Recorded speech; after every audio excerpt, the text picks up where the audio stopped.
Hi colleagues! I've created this video to support you in developing your strategy portfolio. I've had several questions about the strategy portfolio, so I thought I would create a support so that you could see a possibility of how one student put together their portfolio. So I want to just emphasize that this is one example of a portfolio.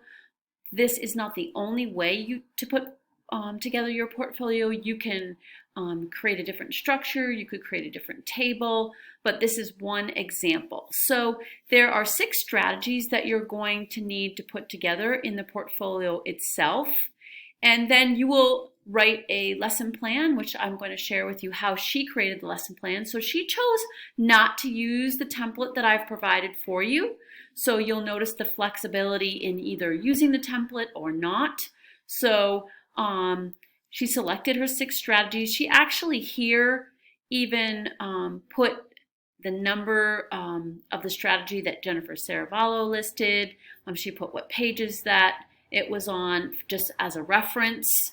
And then you're going to select one of those after you're finished with the strategy portfolio to create the short, brief 7 to 9 minute video really modeling one of these strategies. So it's 6 strategies all together in the portfolio and one that you're going to be creating a video presentation as a model to support your colleagues in our learning environment. So she created this table of contents, not a requirement, but just a structure that she chose to sort of cite where she got them from.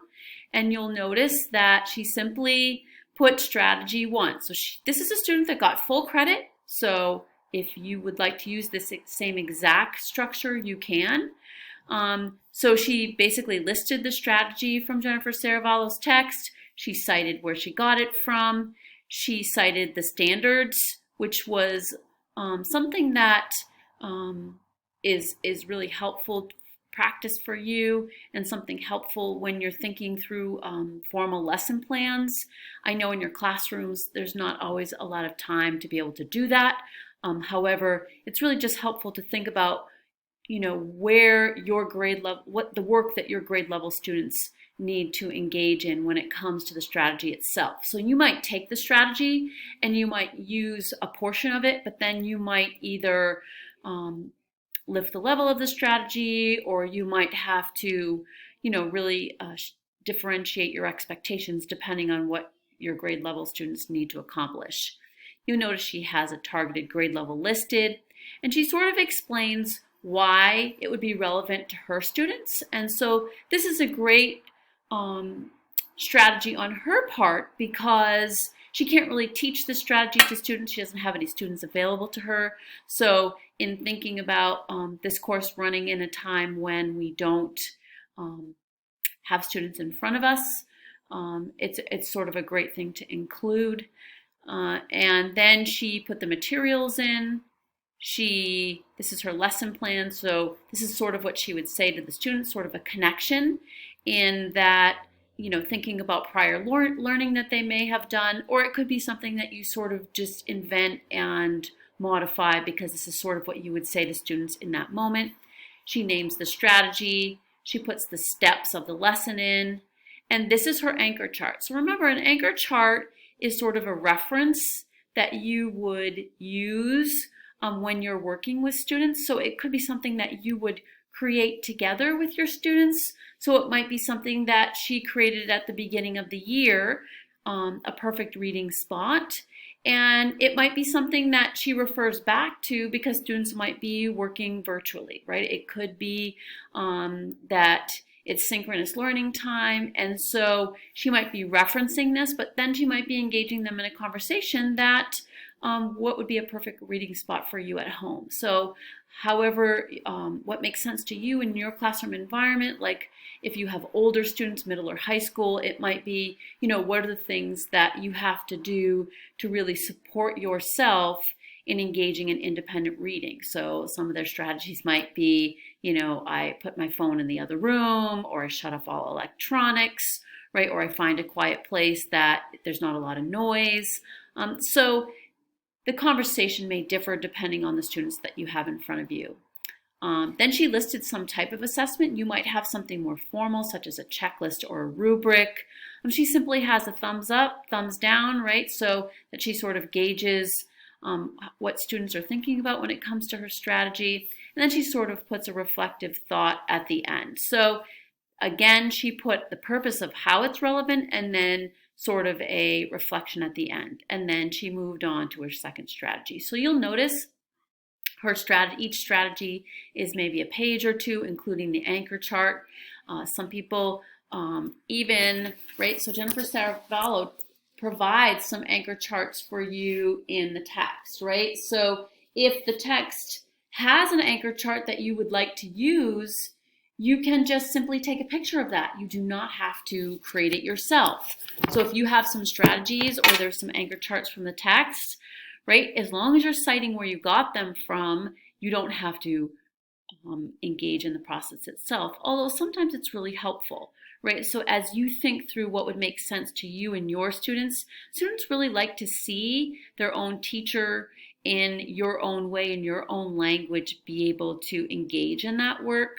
So depending on what your strategy looks like, especially for your video, you could be creating the anchor chart live, which is actually a research-based, more effective strategy because it's more meaningful. You can even ask students to, like, what type of visuals should I make? What would be most helpful? And that conversation, again, prompts some connections in the brain that help students to better remember the strategy because they were part of the process of making it. So always keep that in mind as you're developing anchor charts. So for our strategy portfolio, that might not be possible, but you could sort of mock this into your video lesson that you might be preparing for your peers in the class. So you notice again, here's strategy 2, same exact structure. She uses bold print as sort of identifiers for her topics and subtopics. And it's the same exact structure. So here's her anchor chart. She took a picture. It looks like something she has for her classroom. It might be something that you're thinking of using to launch the beginning of the school year. Again, she puts the assessments down and a reflection. So all of her 6 strategies are listed here.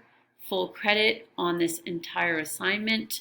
So yours might look a little bit different. You might choose to use the lesson plan. So you might just have a paragraph, and then you might have the template that I gave you, and then you might have the reflection at the end. So it all depends on what you would like to do.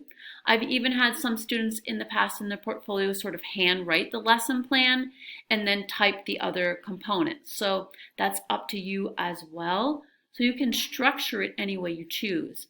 But again, you have 6 strategies that you're creating in this portfolio.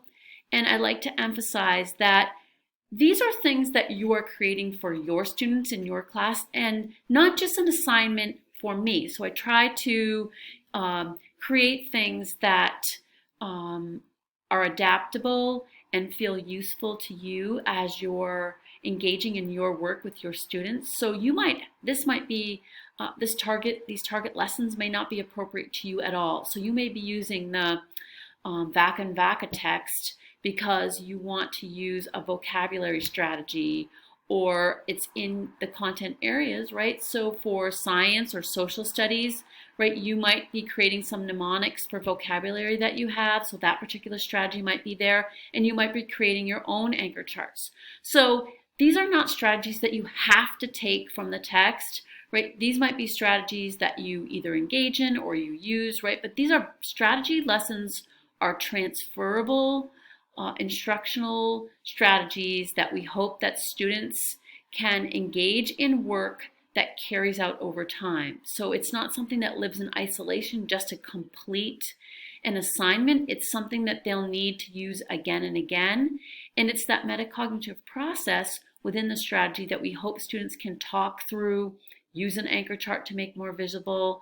Eventually the anchor chart goes away because that strategy lives within the student and they can engage in the work and sort of model how things work for them.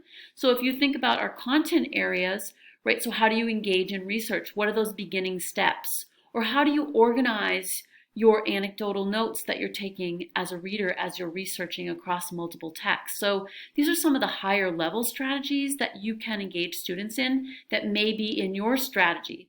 So the examples here are targeted for kindergarten, but many of you are kindergarten, elementary, middle school, or high school teachers, and so you're going to need to modify your strategy portfolio. And again, you want to think of things that you may be using again and again over time. What are the anchor charts or the visual supports that are most useful to your students?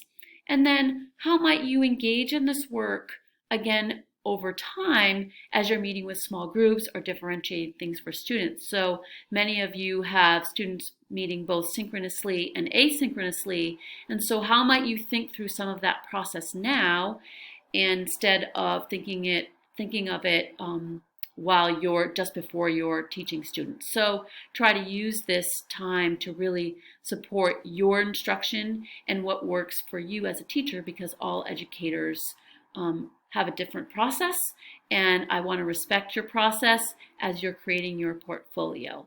If you have any questions, please reach out and let me know how I can be most helpful.